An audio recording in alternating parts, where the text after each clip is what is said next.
colleagues in the Senate.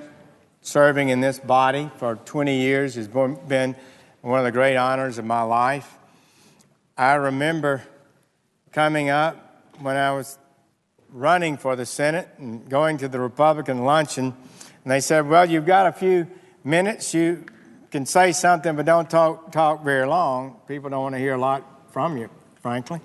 And so I told them that I could think of no greater honor than to represent the people of Alabama in the greatest deliberative body in the history of the world. And that's what I feel about this body. I want to say I appreciate the full debate that we've had. I want to thank those who, after it all, found sufficient confidence in me to cast their vote to confirm me as the next Attorney General of the United States of America. I got to tell you, I fully understand the august responsibilities of that office. I served as United States Attorney 12 years and Assistant United States Attorney for a little over 2 years. And during that time, the very idea of those great leaders in Washington leading those departments that I served under makes it almost impossible for me to conceive I'm that person. And we'll have that opportunity and that responsibility. So I understand the seriousness of it. I have an interest in law enforcement. I have an interest in the rule of law. So I want to thank those of you who supported me and had confidence in me in moving this forward. I want to thank President Donald Trump. He believes in the rule of law. He believes in protecting the American people from crime and violence. He believes in a lawful system of immigration that serves the national interest. And within bounds, those are things that may, from time to time, come before the Office of Attorney General. And I look forward to lawfully and properly advancing those items and others that we as a body share, the American people believe in. The Attorney General, this is a law enforcement office, first and foremost. People expect us to be those who defend us from terrorists, defend us from criminals, defend the country from fraudsters who raid the United States Treasury time and time again and too often not being caught or held to account for it. I believe that's a big responsibility of the United States Attorney General and this whole Department of Justice. As a former federal prosecutor, I worked regularly, nights, weekends, became personal friends with fabulous federal investigative agents. They give their lives, place their lives on the line for us to promote public safety, to try to do the right thing for America. And sometimes people think them as some sort of beady-eyed plotters to take away our freedoms. That is not so. They're out there every day putting their lives on the line to advance our freedoms, to protect our liberties, to protect public safety, to stop terrorism that threaten our government. So I feel strongly about that. And I had the honor to lead some of the finest assistant United States attorneys in America. Our goal, well, before I became an assistant, I was told that Mobile had the best U.S. Attorney's Office in America. So when I came back as U.S. Attorney some 6 years later, I told them that was our goal. We want to have the best United States Attorney's Office in America. And what a great time we had. We hired wonderful people. They worked nights and weekends to prepare their cases. We went before great federal judges, and it was a glorious time. It was really a special time. And I will never ever get over that. When I was before the committee in 1986, and Senator Kennedy, later my friend, spoke harshly about me. It was in the TV. They would show his statement. I should resign my office. And so I got my chance some few minutes later when I had a chance to say something. I said, Senator Kennedy, what you said breaks my heart. Nothing I've ever done have I been more proud of than serving as United States Attorney. And I still believe that. Nothing I've ever done am I more proud of than the work we did in that little office in Mobile, Alabama, for representing the United States of America. You go into court, you stand before the judge, and you say the United States is ready. I represent the United States of America in a litigation. So this is a big deal. And so I would say to you, friends and colleagues, that this is a special honor. I feel it in my bones. I hope and pray I can be worthy of the trust you've given me. I'll do my best to do that. And let me comment a minute on the heated debate that we've had here in the Senate on my nomination and others. It was an intense election, there's no doubt about that. There have been strong feelings expressed during the election and throughout this confirmation process.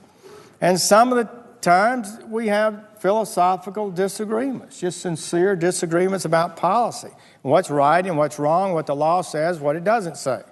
I believe words ought to be given fair and plain meaning. Words aren't tools that can be manipulated to make it say what you want it to say. I believe words have objective meaning. So we have sometimes differences about that. But that's what elections are about. And I've always liked the debate. I've always enjoyed participating in this great body where we are free to speak and be able to advocate for the values that we have. But I don't think we have such a classical disagreement that we can't get together. I've always tried to keep my disagreements from being personal. I've always tried to be courteous to my colleagues. Still, tension is built in the system, right? It is there. And the plain fact is that our nation does have room for Republicans and Democrats. That's what freedom is all about. I'm fairly firm, I gotta say, in my convictions, but that doesn't mean that all of us have to agree on the same thing. We need latitude in our relationships.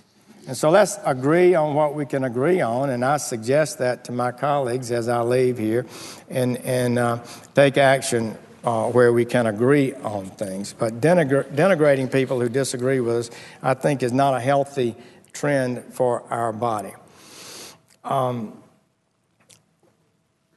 After I'd been here for a number of years, I'd gotten along pretty well with Senator Kennedy on the Judiciary Committee, and he asked me to be the lead sponsor with him on the significant, pretty controversial prison rape bill. And there were a number of honorable people who opposed it, some friends of mine, and he said, I want to do this with you. No, people ask me, do you ever have a reconciliation? Do you apologize? Do you ever say? He said, I want to do this bill with you. And I knew what that meant. And I appreciated that. And I said, I want to do it with you. And so we were able to pass that bill together. It was a moment of reconciliation that meant a lot to me. And I think he appreciated it too. And we later got involved in a major piece of legislation, just the two of us, that would have established a portable savings plan for young workers for all Americans, like the Federal Thrift Plan.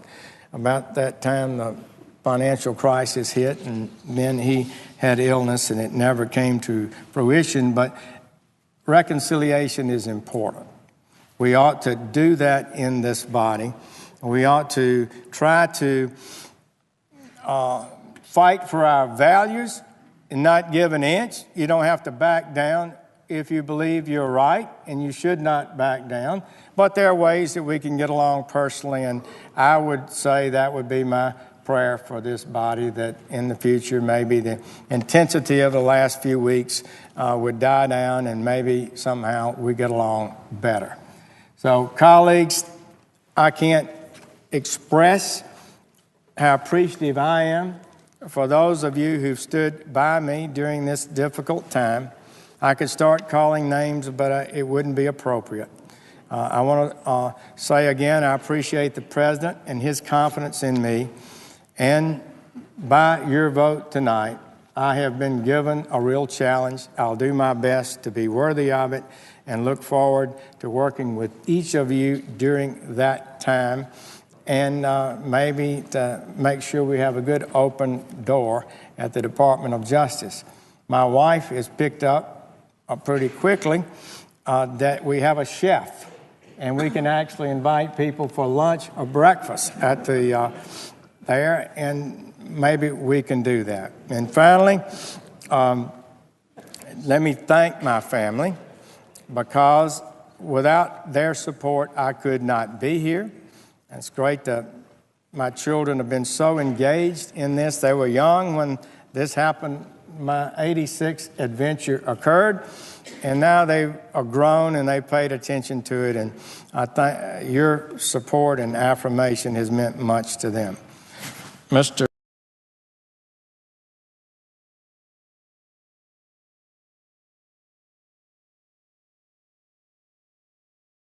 All right, give us a second, folks. For some reason, something happened on the cameras of the Senate floor.